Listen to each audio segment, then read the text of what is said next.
حاضر.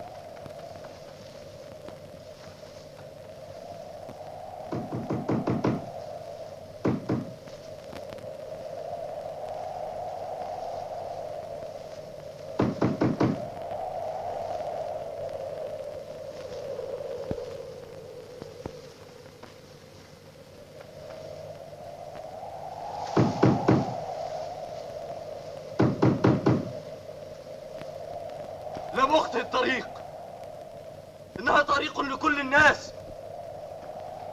إني أعرف صاحب هذه الضيعة، إنها ملك لعظمة الوالي رينز بن ميرو، هو الذي طهر هذه الأرض من كل اللصوص. أسرق وأنا في حماه؟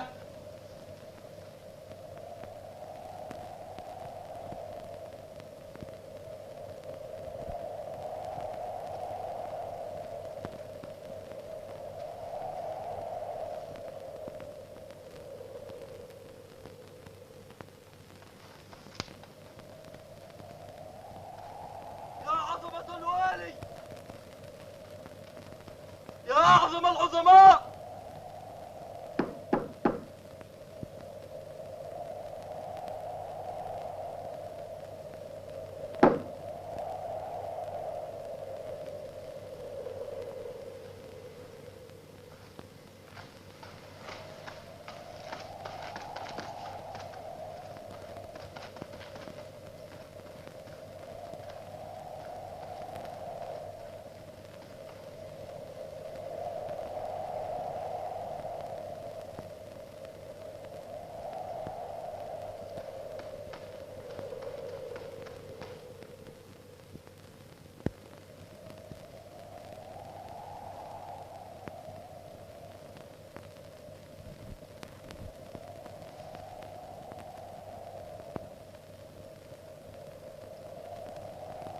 إنما أخذه تحتنخت مجرد ضرائب مستحقة له قانونا.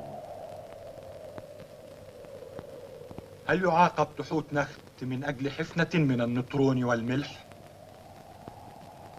مره أن يردها وسوف يفعل.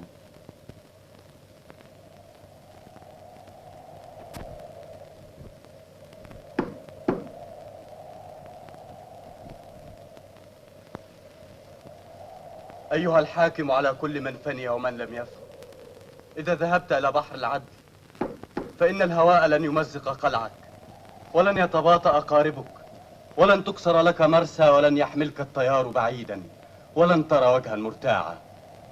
ذلك أنك أب لليتيم، وزوج للأرملة، وأخ للمنبوذ، وراع لمن لا أم له.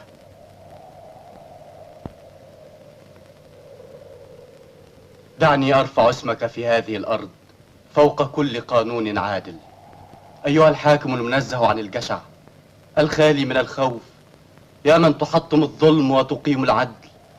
استجب لصيحتي عندما ينطق فمي، وعندما أتكلم اسمعني.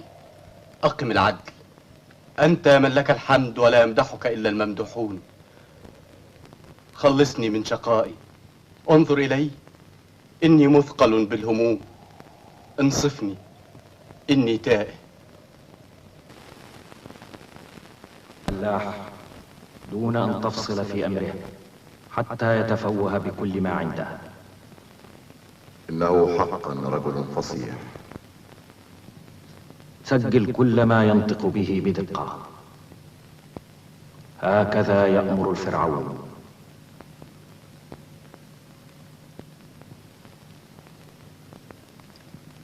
وفي هذه الأثناء زوده بالطعام والعون، وليرسل خادم إلى قريته ليرى ما إذا كانت أسرته تعاني من الحاجة خلال هذه الفترة. تفضل لتدلي بحديثك هذا إلى الفرعون.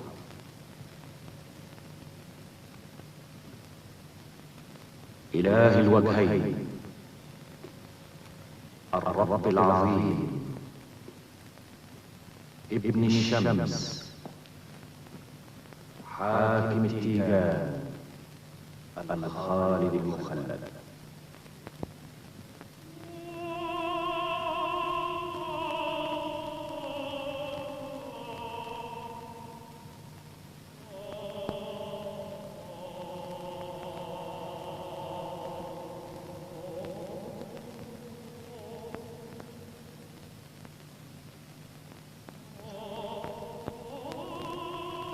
أيها الوالي العظيم، أنت رع رب السماء في صحبة حاشيته.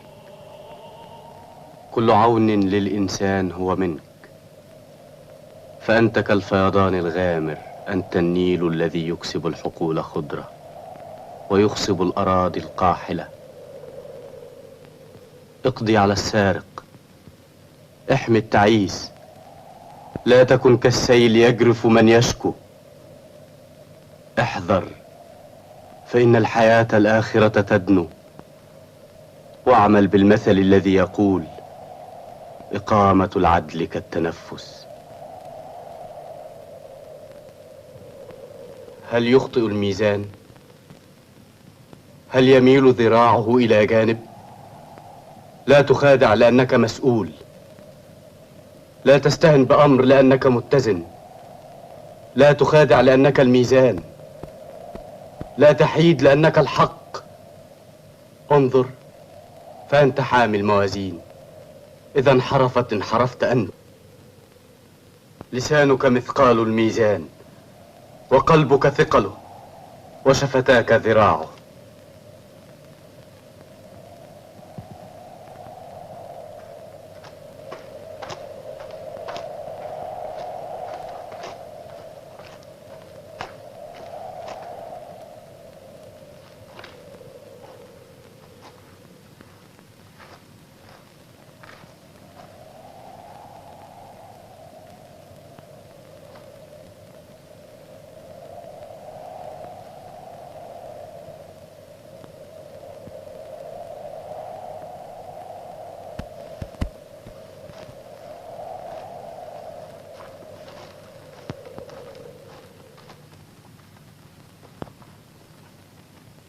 لقد عينت لكي تسمع الشكاوى وتفصل بين خصمين وتكبح جماح السارق، ولكنك تنحاز إلى جانبه.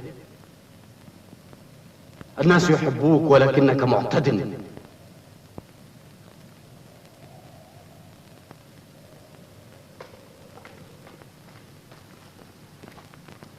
لقد نصبت لتكون سدا للفقراء ينقذهم من الغرق، ولكن انظر، لقد أصبحت أنت الطوفان.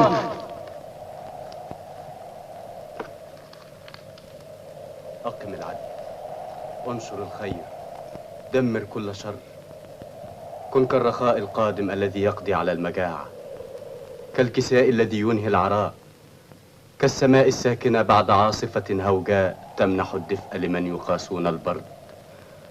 كن كالنار التي تنضج الني، وكالماء الذي يذهب بالعطش.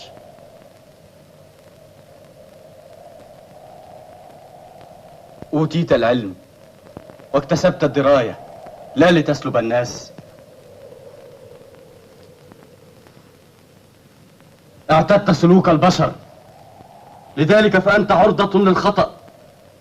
أفضيلة بني الإنسان أصبح زعيم المعتدين على الأرض. إن زارع الشر يروي حقله بالظلم. يا من تأمرها فتصدع لمشيئتك وتبحث. إن جوفي يضيق بما فيه، وإن قلبي مثقل. هناك صدع في السد، والمياه تندفع منه، لذلك أفتح فمي لأتكلم. ليس هناك من صامت إلا وقد أنطقته، وليس هناك من نائم إلا وقد أيقظته، وليس هناك من جاهل إلا وقد جعلت منه حكيما. إن الذين نصبوا لكي يدرئوا السوء أصبحوا ملجأ للعابثين. أقم العدل من أجل الإله الذي أصبح عدله قانونا للعدل. فالعدل للخلود، وهو يهبط مع صاحبه إلى القبر حينما يلف في كفنه ويوضع في التراب، فلا يمحى اسمه من الأرض، بل يذكر لأنه أقام العدل. ذلك هو شرع الإله.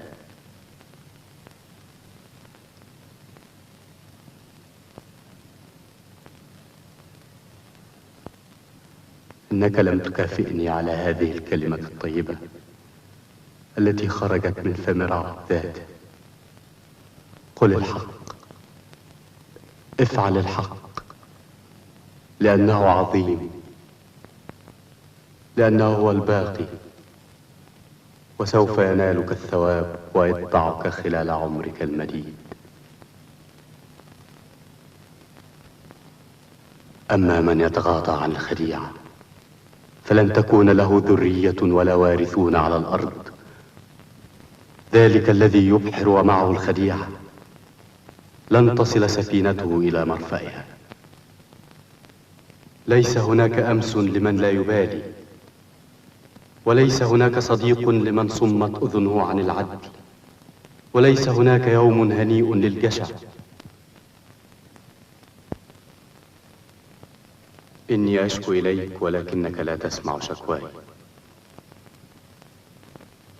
سأذهب وأحمل شكواي منك لأنوبيس إله الجبار.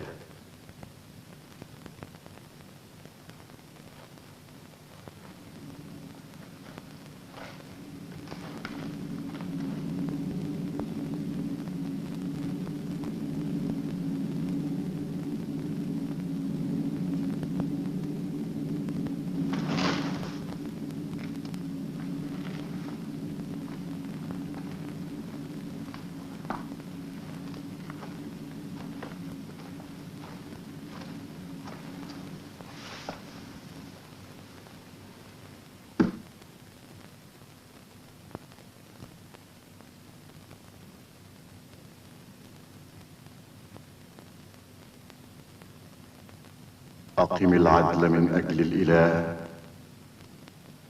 الذي أصبح عدله قانونا للعدل، فالعدل للخلود، وهو يهبط مع صاحبه إلى القبر حينما يلف في كفنه ويوضع في التراب، فلا يمحى اسمه من الأرض بل يذكر لأنه أقام العدل.